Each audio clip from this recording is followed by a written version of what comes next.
Pinupuri ka namin, O Diyos, Ama, Anak at Espiritu Santo. Salamat, Ama, na ibinigay mo sa amin si Jesus na iyong anak, na namatay para sa aming kasalanan, iyong muling binuhay, iniakyat at iniluklok sa iyong kanan sa langit. Salamat na ibinigay mo sa amin ang iyong banal na Espiritu at sa pamamagitan niya ay ibinuhos mo ang iyong pag-ibig sa aming puso. Ama, ikaw ang Diyos ng lahat ng biyaya.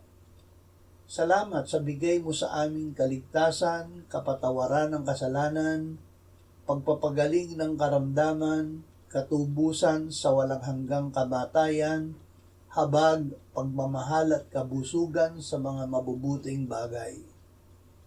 Salamat sa biyaya ng pananampalataya na bunga ng iyong salita na ipinarinig mo sa amin. Amen.